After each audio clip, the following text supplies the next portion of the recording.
Hello বন্ধুগণ, আমি সাধনা নতুন আরও একটা ঝাঁকানাকা রেসিপিতে তোমাদের সবাইকে স্বাগত জানাই। আজকে আমি তোমাদের সাথে শেয়ার করছি দারুণ চটপটা, যাকে বলে একদম মুখে লেগে থাকার মতো ছোলা মাখা রেসিপি। এইভাবে একবার ছোলা মাখা বানিয়ে খেলে বারবার শুধু এইভাবেই ছোলা মাখা বানিয়ে খেতে ইচ্ছে করবে। আর বাড়ির ছোট থেকে বড় সবাই দেখবে একদম চেয়ে চেয়ে খাবে।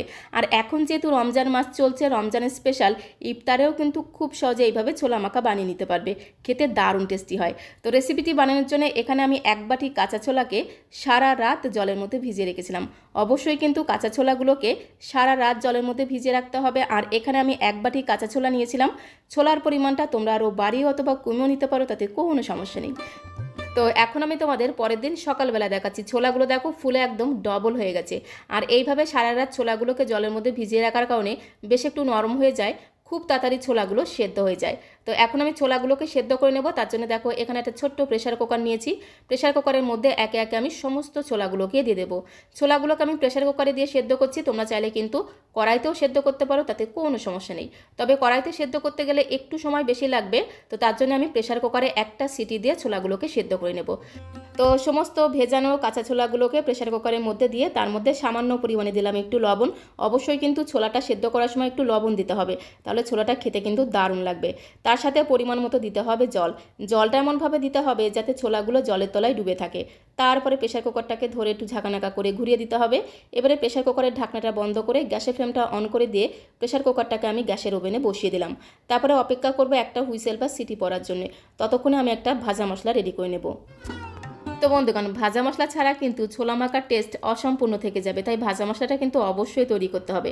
তার জন্য গ্যাসের অন্য একটা ওভেনে আমি কড়াই বসিয়ে দিয়েছি। কড়াইয়ের মধ্যে একটা শুকনো লঙ্কাকে প্রথমে একটু ছোটো ছোটো করে ছিঁড়ে দিতে হবে।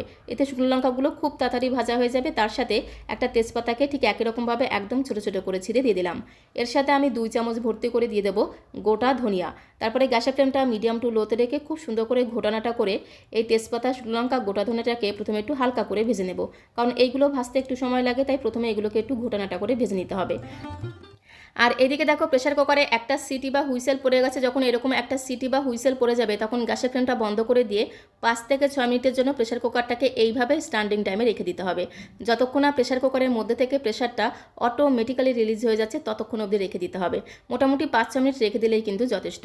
এদিকে দেখো গ্যাসের ফ্লেমটা মিডিয়াম টু লোতে রেখে প্রথমে ধনিয়াটাকে একটু হালকা করে ভেজে নিলাম। তারপরে আমি এর মধ্যে 2 চামচ ভর্তি করে দিয়ে দিলাম গোটা জিরে। তারপরে ঠিক একই রকম গ্যাসের ফ্লেমটা মিডিয়াম টু লোতে রেখে বেশ কিছু সময় ধরে একটু নাড়াচাড়া করে ভেজে নিতে হবে। যতক্ষণ না এই ভাজা মশলা থেকে খুব সুন্দর একটা ভাজা গ্রান বেরিয়ে আসছে ততক্ষণ অবধি মশলাটাকে এইভাবে একটু ভেজে নিতে হবে। তো মশলাটাকে ভেজে দেখো একটা পাত্রের মধ্যে আমি নামিয়ে নিয়েছি। তারপরে ভাজা মশলাটাকে একটু ঠান্ডা করে নেব। ভাজা মশলাটাকে পুরোপুরি ঠান্ডা করে নেওয়ার পরে তারপরে মিক্সিং জারের মধ্যে দিয়ে আমি গুঁড়ো করে নেব।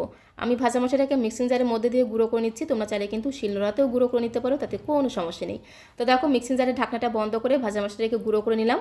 তো এখন এই ভাজা মশলার গুঁড়োটাকে আমি একটা বাটির মধ্যে ঢেলে নেব। আর এই ভাজা মশলাটা দিলেই কিন্তু এই ছোলা মাখার স্বাদ আর গন্ধ 10 গুণ বেড়ে যাবে। তো অবশ্যই কিন্তু এই ভাজা মশলাটা রেডি করে রাখতে হবে। আর এদিকে দেখো 6-7 মিনিট হয়ে গেছে। প্রেশার কুকারের প্রেশারটা কিন্তু অটোমেটিক্যালি বেরিয়ে গেছে। তো তারপরে আমি তোমাদের ঢাকনাটা খুলে দেখিয়ে দিচ্ছি।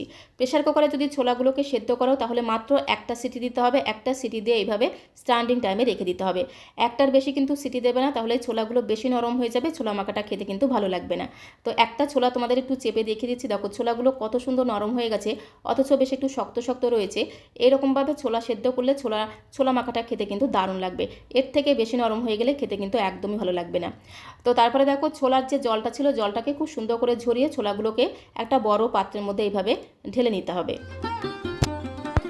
তো সেদ্ধ করা ছোলাগুলোকে খুব সুন্দর করে জল ঝরিয়ে ঝরিয়ে এরকম একটা বড় পাত্রের মধ্যে নিতে হবে, তাহলে ছোলাটা মাখাতে সুবিধা হবে। তারপরে এই সেদ্ধ করা ছোলাগুলোকে খুব ভালো করে ঠান্ডা করে নেব, একেবারে পুরোপুরি ঠান্ডা করে নেব। আর আজকে ছোলা মাখার মধ্যে আমি বাকি যে উপকরণগুলো মেশাবো সেটা একটু তোমাদের দেখিয়ে দিচ্ছি। এখানে একটা মিডিয়াম সাইজের পেঁয়াজকে একদম ঝিরিমিরি করে কুচি করে নিয়েছি। তার সাথে একটা লাল টুকটুকে মিডিয়াম সাইজের পাকা টমেটোকে একদম কুচুমুচু করে কুচি করে নিয়েছি। তার সাথে একটা শশাকেও দেখো ঝিরিঝিরি করে কুচি করে নিলাম। তার সাথে নিয়েছি 3টে কাঁচা লঙ্কা কুচি আর এর সাথে লাগবে ধনেপাতা কুচি। এই উপকরণগুলো কিন্তু ছোলা মাখাতে দিলে খুব সুন্দর টেস্ট হবে, সাথে সাথে ঘ্রাণটাও কিন্তু দুর্দান্ত হবে। ঝালের পরিমাণটা তোমরা যে যেমন ঝাল খেতে পছন্দ করো সে অনুসারে এখানে কাঁচা লঙ্কা কুচিটা রেডি করে রাখবে। তার সাথে একটা ছোট্ট বাটির মধ্যে বেশ কিছুটা পাকা তেঁতুলকে আমি 5-6 মিনিট আগে একটু উষ্ণ গরম জলের মধ্যে ভিজিয়ে রেখেছিলাম। এতে তেঁতুলটা বেশ একটু নরম হয়ে যাবে, তেঁতুলের পাল্পটা বের করে নিতে সুবিধা হবে। আর এই তেঁতুলটা কিন্তু বেশ পুরনো, 2-3 বছরের পুরনো তেঁতুল, তাই একটু কালো কালো দেখতে লাগছে। তো এইভাবে তেঁতুলটাকে খুব সুন্দর করে চটকে চটকে তেঁতুলের যে শাঁস বা পাল্পটা আছে সেটাকে বের করে নিতে হবে। আর ছোলা মাখাতে যদি এরকম একটু তেঁতুলের পাল্প বা কাঠ দেওয়া হয় তাহলে দেখবে ছোলা মাখাটা দারুণ চটপটা খেতে হবে, যাকে বলে একদম ইয়ামি খেতে লাগবে। তেঁতুলের পাল্পটাকে খুব সুন্দর করে বের করে একটা সাইডে রেখে দিলাম। আর এদিকে দেখো ছোলাগুলো কিন্তু খুব সুন্দরভাবে ঠান্ডা হয়ে গেছে। ছোলাগুলোকে কিন্তু একদম পুরোপুরি ঠান্ডা করে নিতে হবে। আর ছোলাটা দেখো কত সুন্দর সেদ্ধ হয়ে গেছে, খুব সুন্দর নরম হয়ে গেছে, অথচ শক্ত শক্ত রয়েছে। এরকম ছোলা মাখা খেতে কিন্তু দারুণ লাগে। তো এখন আমি এই ছোলার মধ্যে সমস্ত উপকরণগুলো একে একে মিশিয়ে নেব। তো সেদ্ধ করা ছোলাগুলোকে খুব ভালো করে ঠান্ডা করে নিয়ে এর মধ্যে আমি একে একে সমস্ত উপকরণগুলো দিয়ে মিশিয়ে নেব। আর ছোলাগুলো যদি একটু গরম থাকে তাহলে যে পেঁয়াজ কুচি, শসা কুচি, টমেটো কুচি, ধনেপাতা কুচি, কাঁচা লঙ্কা কুচি, এর যে নিজস্ব একটা সুঘ্রাণ বা টেস্ট থাকে সেটা কিন্তু নষ্ট হয়ে যায়। তো অবশ্যই কিন্তু ছোলাগুলোকে খুব ভালো করে ঠান্ডা করে নিয়ে তারপরে সমস্ত উপকরণগুলো দিয়ে মেখে নিতে হবে। তো তারপরে দেখো এর মধ্যে আমি 1 চামচ ভর্তি করে দিয়ে দিচ্ছি চাট মশলা। চাট মশলাটা কিন্তু অবশ্যই দিতে হবে। একটু চাট মশলা দিলে স্বাদ আর গন্ধ দ্বিগুণ বেড়ে যাবে। তার সাথে আমি দেবো ভাজা মশলা। তো দেখো এখান থেকে যে মশলাটা আমি ভেজে গুঁড়ো করে রেখেছিলাম সেখান থেকে আমি 1 চামচ ভর্তি করে দিয়ে দিলাম ভাজা মশলা। ভাজা মশলা একটু বেশি করে দিলে এই ছোলা মাখার স্বাদ আর গন্ধ আরও দ্বিগুণ বেড়ে যাবে। পরে যদি লাগে আমি আরও একটু ভাজা মশলা এর মধ্যে দিয়ে দেবো। তার সাথে আমি তেঁতুলের যে পাল্প বা কাঠটা আছে সেটা দিয়ে দেবো। একটু তেঁতুলের কাঠ দিলে কী যে টেস্ট হবে, একদম ইয়ামি খেতে হবে। তো বন্ধুগণ, হাতের কাছে যদি পাকা তেঁতুল না থাকে সেক্ষেত্রে তোমরা এর মধ্যে একটু পাতিলেবুর রস অথবা একটু আমচুর পাউডার দিয়েও মেখে নিতে পারো।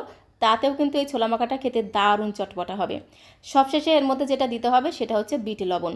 তো আমি স্বাদ মতো বিট লবণ দিয়েছিলাম, ছোলা সেদ্ধ করার সময় লবণ দিয়েছিলাম, সেই কথা মাথায় রেখে এই সময় বিট লবণটা দিতে হবে। তারপরে হাতের সাহায্যে খুব সুন্দর করে মেখে নিতে হবে। আমি তো হাতের সাহায্যে মেখে নিচ্ছি, তোমরা তোমাদের সুবিধা মতো হাতা অথবা চামচ দিয়েও মেখে নিতে পারো, তাতে কোনো সমস্যা নেই। তবে যে কোনো মাখা যদি হাত দিয়ে মাখা হয় তার টেস্ট কিন্তু দুর্দান্ত হয়। তো এখন একটা প্লেটের মধ্যে আমি সার্ভ করে দেবো। সার্ভ করতে করতে তোমাদের কাছে রিকোয়েস্ট করব, আজকের এই ছোলা মাখা রেসিপিটা তোমাদের কাছে কেমন লাগলো অবশ্যই কমেন্ট বক্সে লিখে জানিও। ভালো লাগলে একটা লাইক আর শেয়ার করে দেওয়ার অনুরোধ রইল। আর নতুন বন্ধু হয়ে থাকলে চ্যানেলটিকে সাবস্ক্রাইব করে দিয়ে পাশে থাকার অনুরোধ রইল। তাহলে যখন এরকম সুন্দর সুন্দর নতুন নতুন রেসিপি আপলোড করব সঙ্গে সঙ্গে নোটিফিকেশন আগে তোমার কাছে পৌঁছে যাবে। এইভাবে একবার ছোলা মাখা বানিয়ে খেয়ে দেখতে পারো। একবার বানিয়ে খেলে এর স্বাদ মুখে লেগে থাকবে, বারবার বানিয়ে খেতে ইচ্ছে করবে। তো আজকের মতো এই পর্যন্ত। সবাইকে অসংখ্য অসংখ্য ধন্যবাদ।